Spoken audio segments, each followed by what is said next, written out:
Hi, welcome to Solo Playing Tips. So I call this one Infinite Recursion.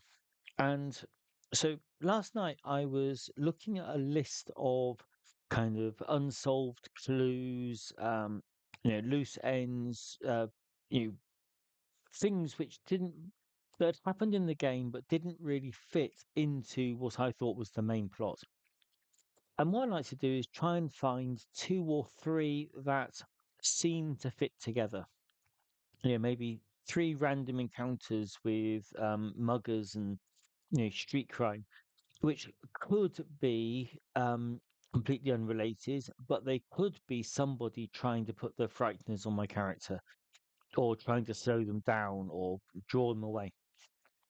So I could kind of pick out those three and say, right, okay, there's actually a connection here. There's an intelligence behind these actions which I haven't explored yet.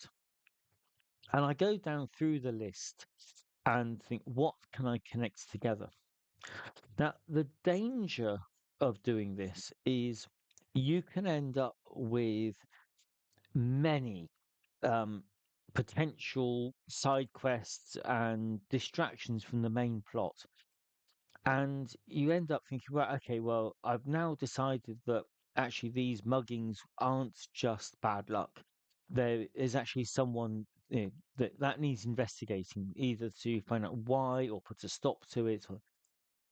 And if you go down that route, which is perfectly good fun, yeah, you got another little side thing, especially if I hit a bit of a brick wall with my main investigation, use one of these other little connections I've made and go off at a side quest.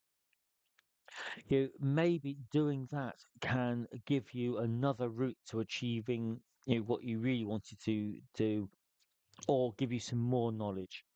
It's another path to follow through the quest. But then, while you're investigating that, you can generate more unexplained little kind of events and clues and suggestions and things which people have said, and you can end up building more, putting several of these together and creating another side quest. And so you've got a side quest to a side quest. And so it can go on. If you're not careful, if you just completely freeform play and not look too deeply at stuff, and you keep adding things to your list of loose ends and unexplained events, you can end up so many down. You kind of you know you can lose a kind of a mental picture of what's really going on if you're doing the side quest of the side quest of the side quest of the side quest.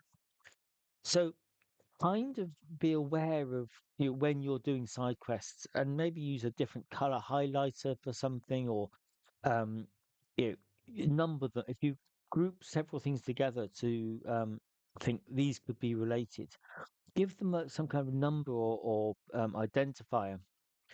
And then when you're doing things that relate to that, spur off of that, um, give that like a sub number. So this could be like side quest one, and then the next one could be side quest 1.1. And if you find yourself doing side quest 1.1.1.1, then you're diverging. And then reel it back a little bit and kind of finish something, get back, and then let you once you've done that bit, come back, finish the next one. So it's really good to have a kind of rich tapestry of things going on in your world to make it feel alive and dynamic. And there's lots of stuff happening off camera which your character is affected by but doesn't understand yet. But there are limits, and those limits are completely personal. It could be that you can't cope with more than sort of the main quest and maybe a short side quest and then back to it. Or you may just absolutely love these kind of labyrinthine, and kind of complex plots and things. And so your appetite for these side quests could be much, much bigger. For me, I found that three levels of distraction is kind of getting to the limit of what I can mentally cope with. Okay, so that's the idea. That's the problem to avoid, and kind of my suggestion. Three is probably a good number.